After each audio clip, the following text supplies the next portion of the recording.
Hello, my name is Ihab, and today we will be talking about the graph model for conflict resolution. This will be a quick introduction. We will cover the fundamentals, and then we will discuss practical applications.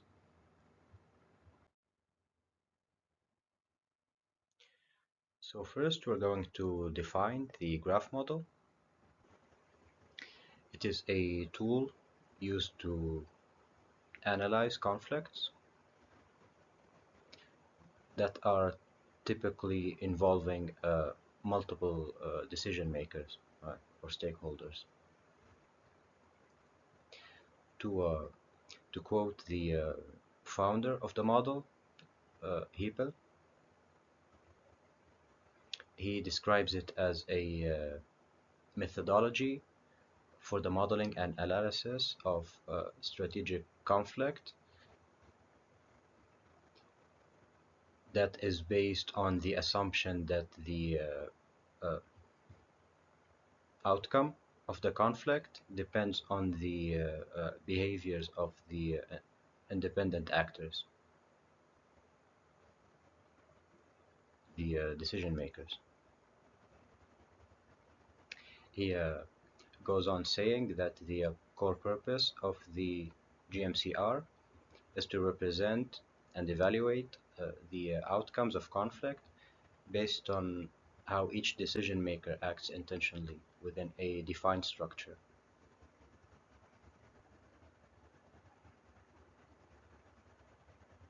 So unlike the classic game theory models,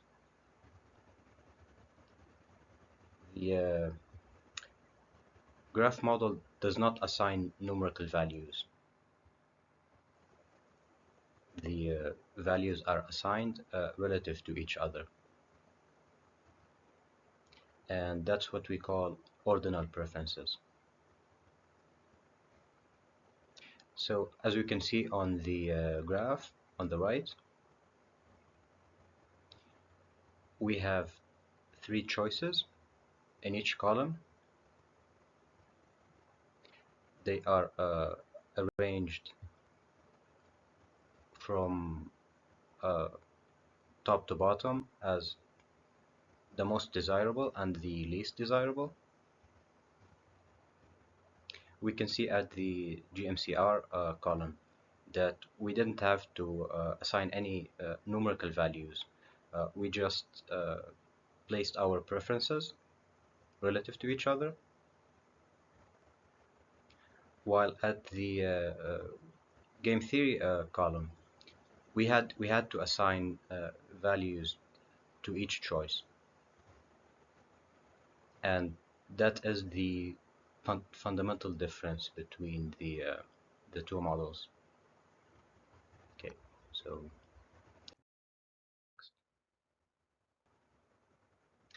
next we will talk about the fundamentals of the graph model, which are the decision makers, the states, the movements, or as we call them, graphs, the preferences, and finally we have the stability. So first of all, we will talk about the stakeholders, which are known as DMs, decision makers. They control the options as well as the outcomes or the stability. They control the options by having preferences, which are typically visualized using directed graphs. And at these graphs, you can see all the possible outcomes, as well as the unilateral movements that they make. And visualizing this information or illustrating it It's very practical for analysts because they can trace how the uh, actions are being taken, and what is likely the desired outcome for the decision makers.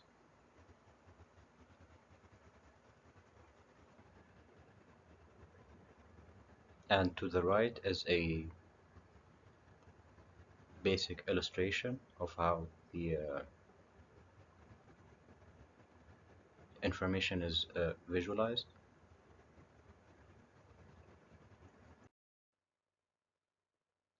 Next, we will be talking about strategies, and I think the best way to discuss them is through a practical example. But first, we will define what a strategy is in graph model context by saying that it's the culmination of the selected options by the decision maker, which uh, lead to a specific outcome. So it's composed of all the decisions that have been made that the decision makers evaluated and decided that were beneficial to them, and they would lead them to a state that is higher in their preference uh, order. Yeah. So it's not very different from the definition in other fields, say in the game of chess or in military strategy or uh, any other fields. It's basically the same thing. Yeah. So now we will be giving an example of strategic thinking in this dispute that is showed in the table, which is a dispute between, well, negotiations, to be more accurate, which are between the United States and China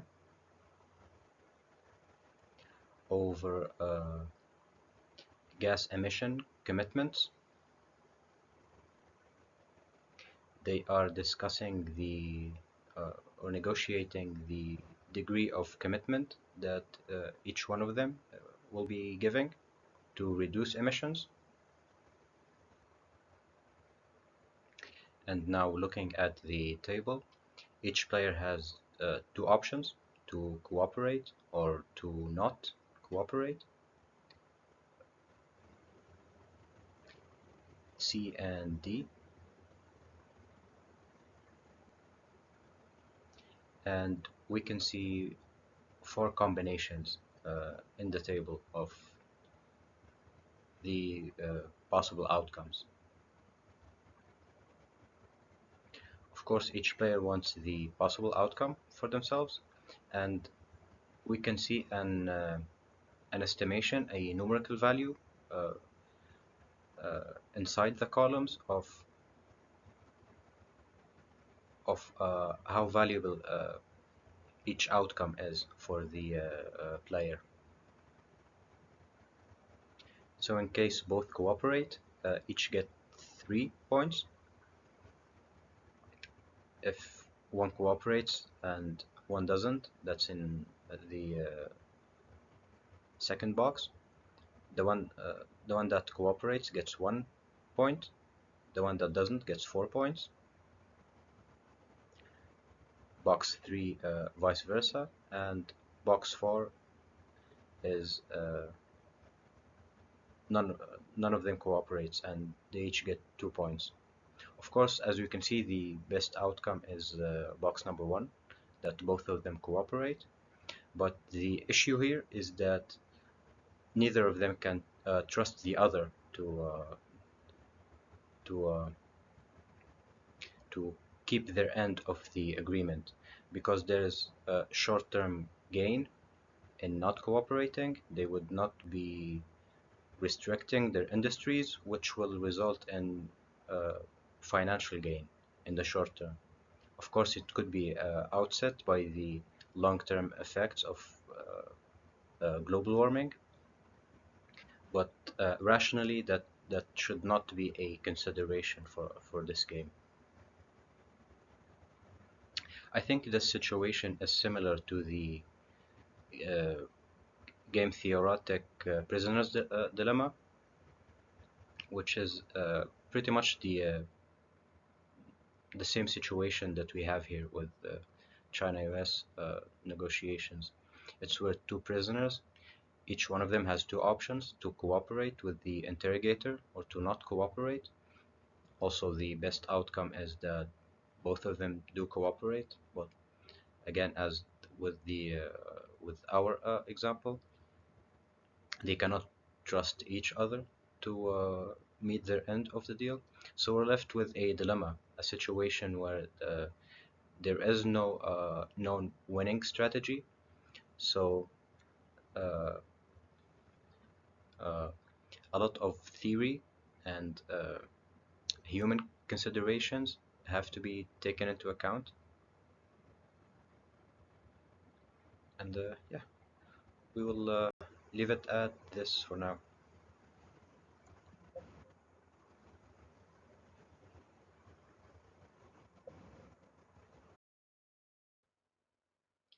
Next, we have states, and we will begin by saying that conflict can be described as a state transition model that enables systematic analysis of potential conflict evolution and interaction consequences.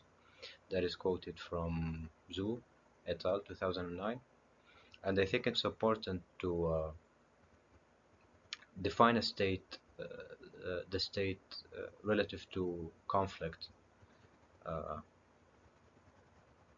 uh, uh, before we define what a state is on its own.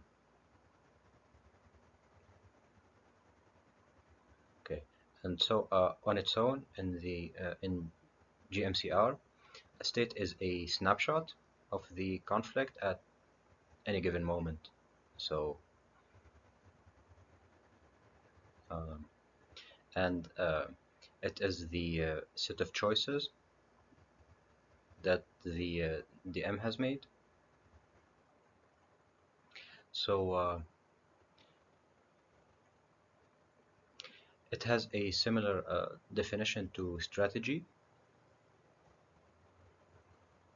but of course the main difference being that strategy is uh, completely decided by the decision maker, while the state uh, there could be restrictions that are imposed by the game. We will talk about them in at the second slide. Okay, and next transitions. So a transition is when a decision maker makes a change,